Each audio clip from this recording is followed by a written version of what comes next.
Hi everyone, Matt Koch, Speed Cafe's Formula 1 editor, joined once again by Ian Parks, Formula 1 editor of Europe. It's getting dark, Ian. We are at the end of what's been a really busy weekend in Barcelona. Another Max Verstappen win though. Let's run through it a little bit. Let's start with Max's win because, I mean, no one could get near the guy really, could they? Yeah, it was a class of one all weekend, as we saw.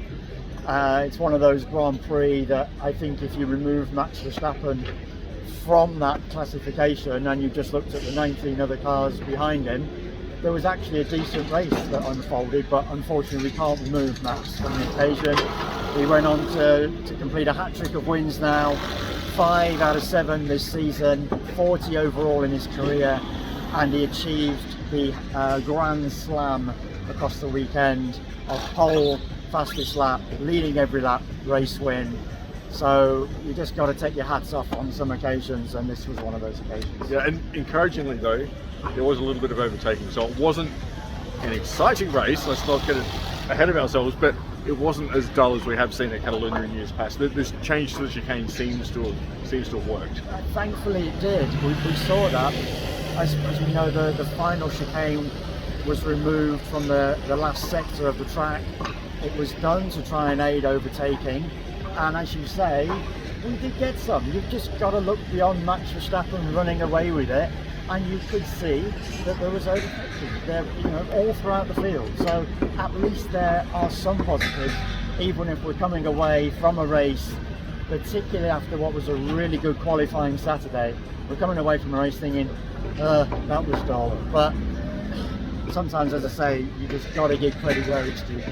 And if you do scratch just below the surface, I mean, you only need to look as far as George Russell. I mean, he qualified 12th and he was on the podium today. That's evidence in itself that, one, he was moaning that the car wasn't as quick on single lap pace as it could have been on a race pace. That proved true today. But also that you can pass it, it comes through, and the Mercedes seems to be making a little progress as a rattle gun goes off behind us. I just say, at least we've seen something from Mercedes. They had those upgrades on the car in Monaco last weekend. Everybody knew that was never going to be the ideal circuit to test those upgrades. We always knew that this was going to be a better venue for those, and we have seen an improvement within the Mercedes W4 team. Toto Wolff still playing things down a little bit, still wants to see what it's going to be like for a few more tracks. We know there's going to be updates continually coming from Mercedes. They just got to get that a little bit closer, because it was 24 seconds at the end of the day. They might have come away from this circuit as the second quickest team, but that gap to Max, 24 seconds, that's it all really. What's encouraging though is that this is the point at which they diverged their development path. So they've been on one path, this upgrade package they introduced in Monaco, but realistically they introduced this weekend. That sets them off down another path. It's more a Red Bull Aston Martin path. So there's lots of development room there. What we're seeing is the very start of that. So hopefully as the season wears on, things get a little bit closer. Let's talk about Ferrari though. Because talking about closer, talking about development, they've got a lot of work ahead of them, because the car is just a handful. And it's not just a handful in terms of it doesn't do something well. Sometimes it'll do it well, and then you'll bolt a different set of tyres on, and suddenly it won't do it well. That's exactly what happened to Charles Leclerc today. He was complaining about the inconsistency from one set of hard tyres to the next, saying the first were rubbish, but the second were wonderful. So there's something fundamentally wrong in that Ferrari. And we saw that quite evidently during qualifying, when he 19th slowest on the, or 19th quickest on the grid. He was obviously that down there because he couldn't turn the car left. Now changes were made overnight coming into the race, and it's an investigation now going on, or that will go on back in Maranello, to try and work out just what the hell went wrong with that car on Saturday in qualifying, because they cannot afford anything like that to happen.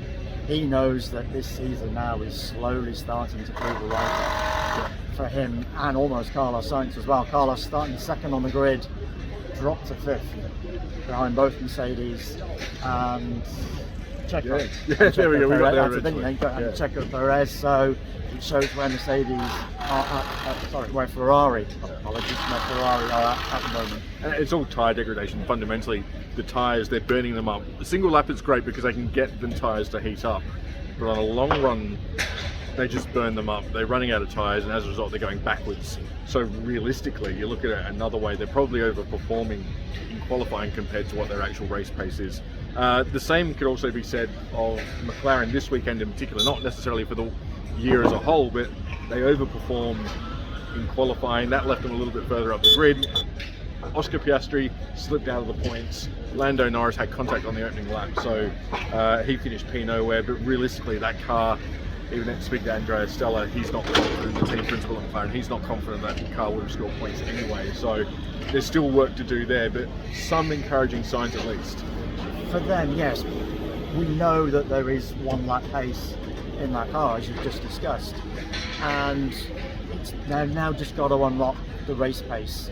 And just touching on another team while we're on that subject, Aston Martin today, all of a sudden, wow, what happened to them? You know, they've been running at the front of the grid. Bearing in mind what happened to Fernando Alonso yesterday during qualifying, they were confident that he would have actually been second on the grid, but like McLaren, they weren't that confident about their race pace either. Speaking to Mike Pratt post-race, he says they don't understand it. It's something they've now got to go and look at. So it seems that not just Ferrari are going to be looking at what on earth went wrong this weekend. You've got McLaren trying to unearth the race pace. You've also got Aston Martin now looking to see what happened to their weekend, which was a bit of an off one for them, and Fernando in particular, the home hero, of course. Yeah, it's interesting, depending who you spoke to after qualifying, I think there were about 18 drivers that was said that they were bang on for second place. Pretty much everyone was coming, no one was going to get pole, only Max was going to get that. Let's turn our attention off track, because there's a couple of stories that have been doing the rounds. Probably the biggest one of the weekend really broke this morning, not long after a little while after we got into the track this morning. We kept getting teased along the way. Günther Steiner got reprimanded basically for the comments that he made referring to the stewarding and a clash in the opening lap of the Monaco Grand Prix a week ago. Yeah, this was quite an unusual one, because on the Thursday afternoon in Gunther's media session with the written press, which you were at, you were there front and centre. I attended that one front and centre, asked him a couple of questions about it, and basically he was unhappy with the decision surrounding Nico Hülkenberg's lap 1 Mirabeau incident with Williams' Alex Albon. Hülkenberg got a 5-second penalty for that. Gunther said that he'd looked at the video, he'd studied images, he could not see a collision, and Nico was penalised for causing a collision. He basically decided to have quite a moan. He was quite critical of the stewards at the Monaco Grand Prix, and he turned around and said, it's now time for Formula One to follow many other major sports around the world and have a professional body of referees, stewards overseeing every single Grand Prix, to be attached to every single Grand Prix rather than just a group from which a select number attend a rolling kind of program throughout the course of a season. And as you say, we had to wait quite a long time for the verdict on that. Yeah. And in the end, it turned out that he was reprimanded for one particular section of the International Sporting Code. He apologised for it.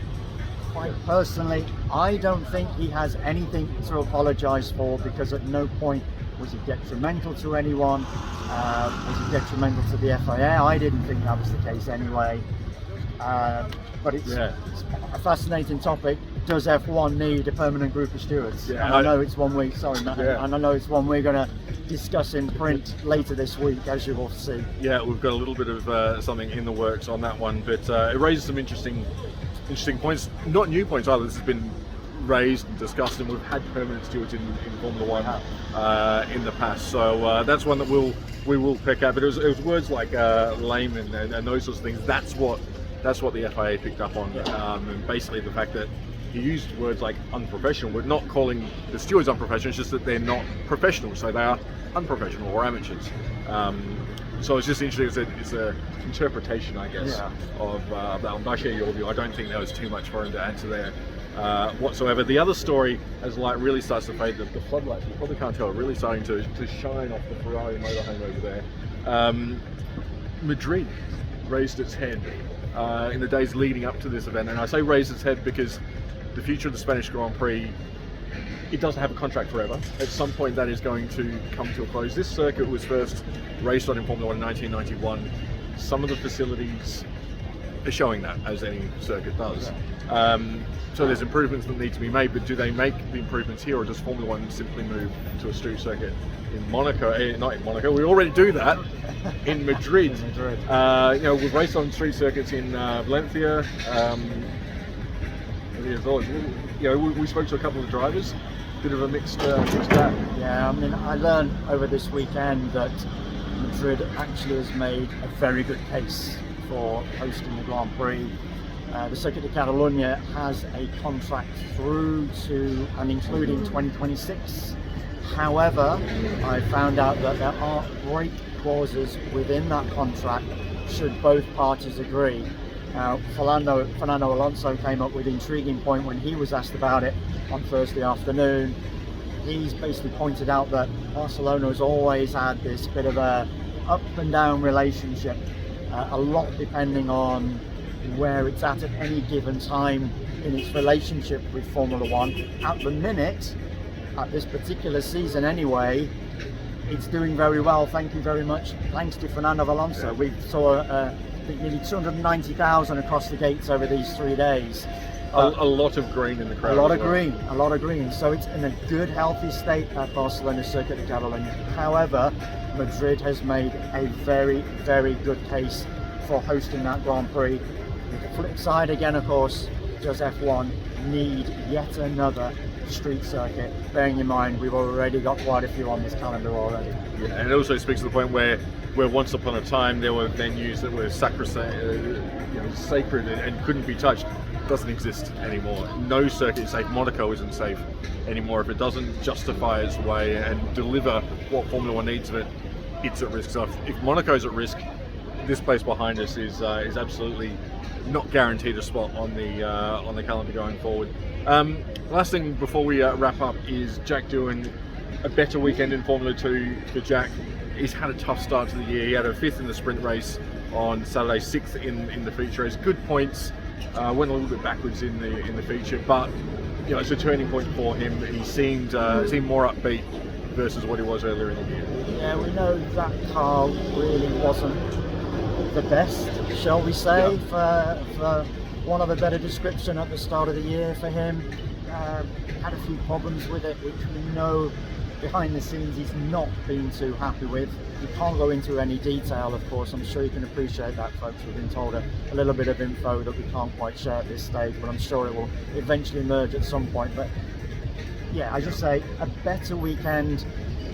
Arguably, bearing in mind he qualified 3rd, that perhaps he should have done better in the feature race. But at least it's something now you hope this is a platform this weekend on which you can now build going forward and to mount more of a challenge as the races unfold across the course of the season. Yeah, around halfway through the Formula 2 Championship. We've got a little bit of a break in that one, but not too much in Formula 1. The Canadian Grand Prix is up next. Do make sure you check out Speed Cafe. Lots of Formula 1 news going up pretty much as we speak. Even we never sleep between us. That's this a whole guy lot. doesn't anyway. I found that out. But lots of Formula 1 content coming at you, along with supercars and everything else that we do on Speed Cafe. So do check us out. But we'll have a little break, and Canada is not too far away. Just 2 weeks time. Take care, folks.